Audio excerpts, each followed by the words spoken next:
What we teach is motivation. There's nothing wrong with these kids that affection and good food and sunlight can't cure. And basically the reason I won the MacArthur Fellowship, I figured out the cure for spiritual cancer. You treat these children like real people and you mean what you say, and you turn on the sunlight and put the flowers around and give them enough clay, you can cure cancer every day of the week. The arts is a bridge to walk across to a new life. You cannot teach these kids algebra if they don't want to live. The first thing you got to do is to get them to want to stay on the planet. And the arts does that because it appeals to the part of the hemisphere of the brain where the human imagination lies. You change their imagination, you change performance, and you can solve the problem. This is our gallery. This is the student show. This is the 8th graders. This is my concept how to treat kids from the inner city. It's a world-class gallery as good as the Museum of Modern Art, and it's in the middle of a black neighborhood with a high crime rate, which is exactly where it needed to be built. I even got their parents coming to these things. In the old days, I'd have the art shows, and none of the parents would show up. Well, one of my buddies got off into saving souls for Jesus, you know, dragging guys out of bars and all that kind of stuff. I said, I want you to come work for me and bring some of that enthusiasm with you. I can't get the parents to come. He said, I'll get them to come. So he took the keys to the van and started going to pick up the parents. Miss Jones, I knew you wanted to come to your kid's art opening, but you probably didn't have a ride, so I came to give you a ride. 20 parents, 30 parents, the last show, 200 parents. And we didn't pick up one parent. Why? Because now it's not cool not to show up and support your kids at the Manchester Craftsman's Guild or people think you're a bad parent.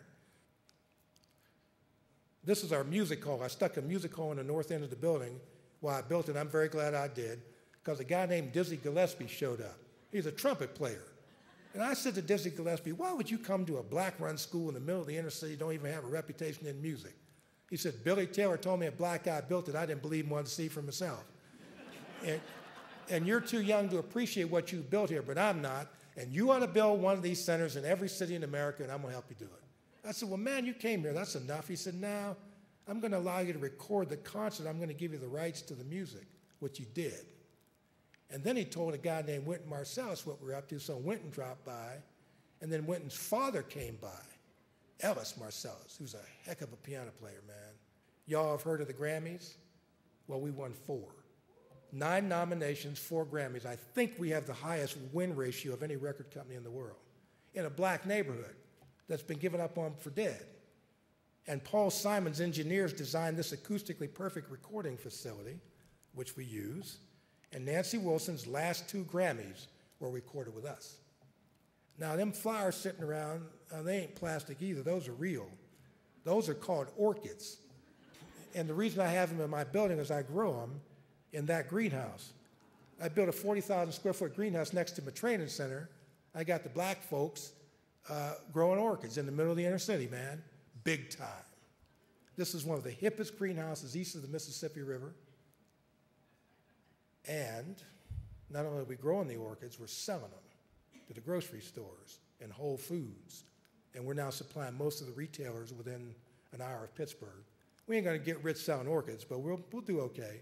This is where the story takes another interesting turn. You remember back there with my slideshow out there at HP and all that business? Well, this young guy came out of the audience. He says, wow, what a presentation, man. I said, cool, man. What do you do for a living? He said, oh, I built a company called eBay. I said, oh, that's cool. You got a card? Remember, I ain't the techie guy. I didn't know what eBay was. But there was something about the dude, man. So I went back to Pittsburgh and I asked one of the little techie kids, I said, what is eBay? He said, oh, Mr. Strickland, that's the Electronic Commerce Network. I said, holy smokes, I met the guy that built the company. So I called him up and I said, Mr. Skull, I've come to have a much deeper appreciation of who you are, man. He laughed. He said, I thought you'd figure it out sooner or later. You're really on to something. Against all probability, Jeff Skull and I have become very close friends. The kid's got $5 billion. He's 42 years old. And he's one of my closest friends. And I was sitting in his mansion in Palo Alto one night. I said, Jeff, we're pretty good friends, man. What do you need me for? I mean, for real. You got $5 billion. You built one of the world's greatest companies. What do you need with a black guy from Pittsburgh for with one program? He said, during your whole presentation, there was only one word in my mind. I said, what was that? He said, scalable. I think you're eBay on the social side, and I'm going to stick around and see if I'm right. So he gave us some money. We hired a couple of guys from the Harvard Business School how to go to scale. Get that slide back up. We got centers open now. Cincinnati's open, see Grand Rapids, it's open and functioning and doing quite well. And San Francisco's open. They're not franchises. I don't own them. I don't want to own them. I want to get them set up. Build a board, build a director, off and running. So we got 3 centers open. And there's the San Francisco space. And this is the one in Grand Rapids, which I told the governor about just a little bit ago. And Karen and a few others, we're going to try to work a way out to get her over to see this thing. The way I got into this deal, I did my little slideshow, and this guy come out of the audience, he says, man, that was cool. I said, what do you do for a living? He says, oh, I run a company called Steelcase. I said, oh, that's cool. Why don't you come to Pittsburgh and check us out? So Jim flew in on his jet, walked around, said, man, this place is happening. My only criticism, your furniture's getting a little dated. I said, well, last time I heard about it, Steelcase was in the furniture business, so we can solve that problem. So Jim Hackett and Steelcase re-engineered my whole building with $500,000 worth of their furniture. So we're now a showplace for them. So in exchange for that, they get a slide in my slideshow. It now costs $500,000 to get a slide in my slideshow. They bought a building in downtown Grand Rapids and opened up the Western Michigan Center for Arts and Technology, and this place is happening big time, man. They let the designers loose, and that's the center that they built for poor kids. Right downtown Grand Rapids. It's right up the street from the DeVos Arena. This is the way you're supposed to treat your children. That's the point of the story. And we cut the dropout rate to less than 5% for the 9th and 10th graders that were working it for the Grand Rapids public school system. I was the graduation speaker. We're sending kids to adults to the DeVos medical system as pharmacy techs and medical techs. And one guy who'd been out in the streets, homeless, had tears running down his face when he thanked us for being able to create a program that remembered that he needed flowers and sunlight just like everybody else. And I was standing in the front of the building one day with the light pouring in, and I said, it can't be that simple.